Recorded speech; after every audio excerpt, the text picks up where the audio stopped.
যা ওর কাছে যা, যা যা, জল চাইছে, একটু জল দে, যা।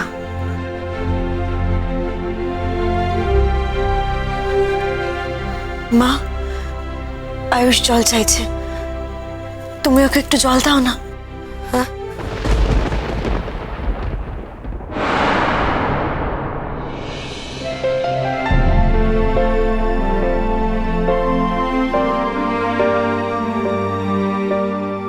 দেখি বাবা। হ্যাঁ,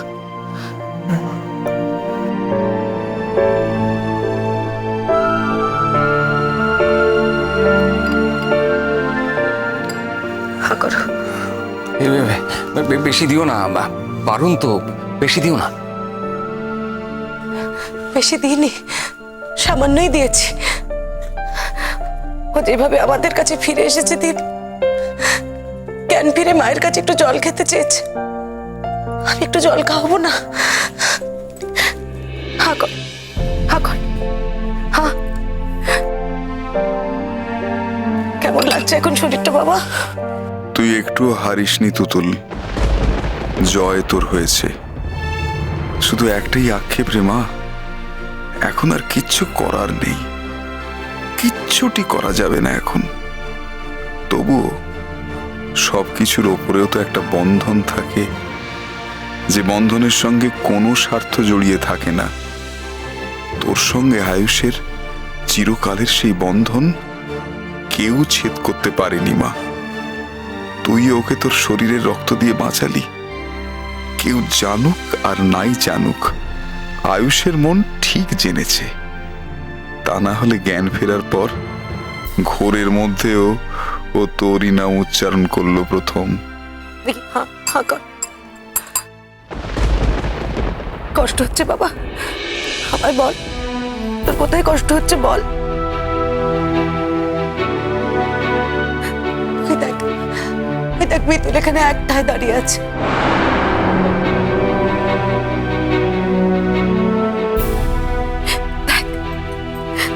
সারাদিন ও তোর কাছে ছিল জানিস।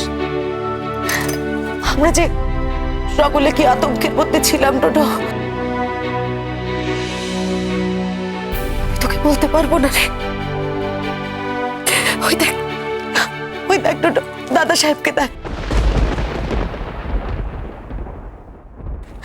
এই বয়সে আমাদের সঙ্গে সারা দিন দাঁড়িয়ে রয়েছে, একবার দেখ।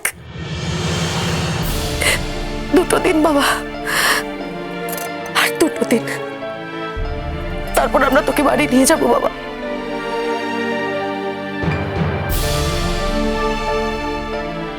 ডাক্তার বলেছেন আর ভয়ের কিছু নেই। মিতুলও বলেছে, বিশ্বাস কর ডোডো,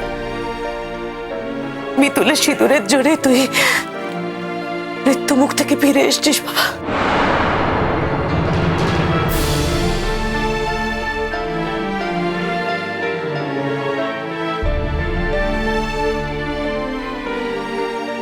মা, আয়ুষ ঘুমিয়ে পড়ছে, তুমি ওকে আর ডেকো না মা।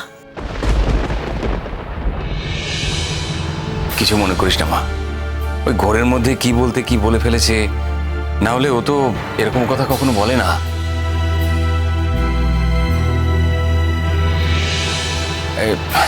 তুই তো জানিস ও মেয়েটাকে কতটা ঘৃণা করে।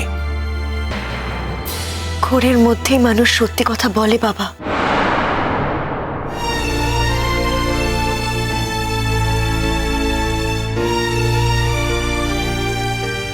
মানুষ যখন সচেতন অবস্থায় থাকে তখন তার মনের মধ্যে অনেক কিছু কাজ করে, কিন্তু মানুষ যখন ঘোরের মধ্যে থাকে তখন তার কারোর কাছে ভালো সাজার কোনো দায় থাকে না।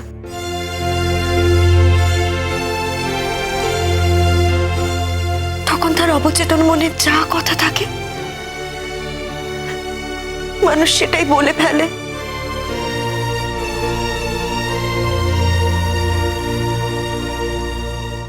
তোমরা তোমরা কিছু ভেবো না আমাকে নিয়ে। আমি ওর কথায় কিছু মনে করিনি। তো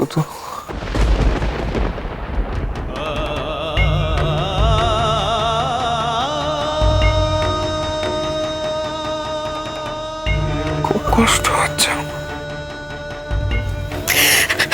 একটু মাথা হাত বুলিয়ে দাও।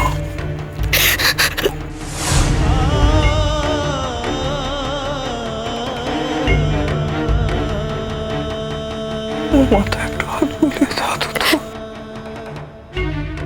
বাবা, মা, আমি এবার বাড়ি যাব।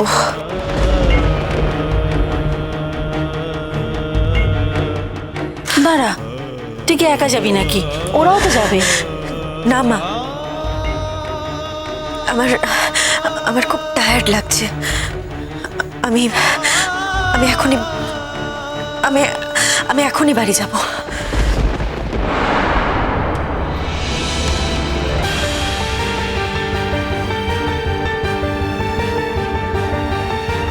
তো আমার মাথা একটু হাতটা বুলিয়ে দাও না তো।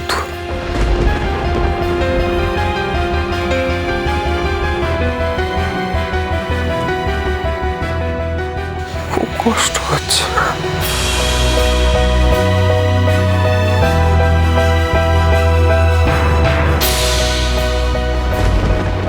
তুই আয়ুষের কাছে থাকার অধিকার না পাস, তুই যে জিতে গেছিস সে কথাটা তো তোকে আমাকে জানাতেই হবে তুতুল মা, আমাকে জানাতেই হবে।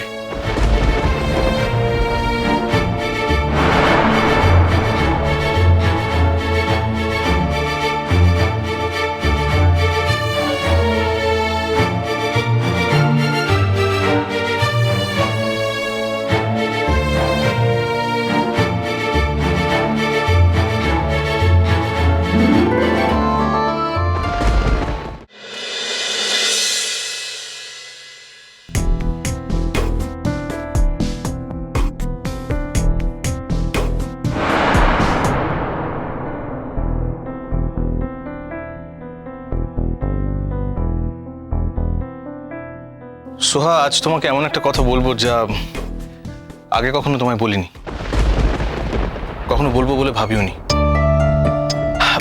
আসলে আসলে আমি আমাকে খুব ভালো করে চিনি তো। কিছু কিছু ব্যাপারে আমার মারাত্মক ইগো আছে, এটাও সেরকম একটা ব্যাপার। তোমার ইগো হার্ট হলে বলতে হবে না। না সোহা, আজ আমাকে বলতেই হবে। তার আগে আমার কিছু বলার আছে ঋষি। জানি তোমার বলার আছে, বেশ তুমি আগে বলো। ঋষি, এই কদিন ধরে তোমরা আমার সাথে একটা ঘরের বউয়ের মতো আচার ব্যবহার করছো, আর আমার প্রতি তোমাদের সব এক্সপেকটেশনটাও সেরকম হয়ে যাচ্ছে। আমি শুধু একটা কথাই বুঝতে পারছি না, আমরা এত সহজে পুরনো দিনগুলোর কথা কেন ভুলে যাই ঋষি? তুমি এই চুক্তির কথা বলবে তো? দাঁড়াও, প্রথমে আমি বলি। চুক্তিটা হয়েছিল সোহা তোমার সঙ্গে আমার পরিবারের কারোর সঙ্গে তোমার কোনো রকম চুক্তি হয়নি। আর চুক্তি হলেও সেই চুক্তির কোনো নিয়ম কানুন থাকবে না, এমনটাও তো হতে পারে না। তুমি বলো, আমি কি ভুল বললাম? আমি তো আমার জীবনে তোমার দেওয়া কোনো নিয়ম লঙ্ঘন করিনি ঋষি। আর এই কথা তো ঠিক যে আয়ুষের ব্যাপারে আমার সত্যি কিছু করার নেই। কেন করার নেই সোহা? তুমি কি বুঝতে পারো না তোমার জীবন থেকে যে দিনগুলো চলে গেছে তার কখনো ফিরবে না? আমি ফেরাতে চাইলে ফিরতো ঋষি, আমি ফেরাতে চাইনি তাই ফেরেনি।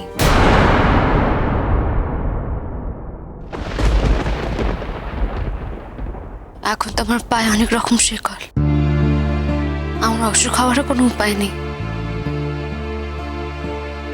বাচ্চাটাকে পৃথিবীতে না আনা পর্যন্ত আমার ছুটি নেই ঋষি। স্বার্থপর, তুমি জানো তুমি অত্যন্ত সেলফিশ মেয়ে। যে কথাটা বলবো বলেছিলাম, বলো। আমি বুঝতে পারিনি কখনো আমি তোমাকে ভালোবেসে ফেলেছি। চোখে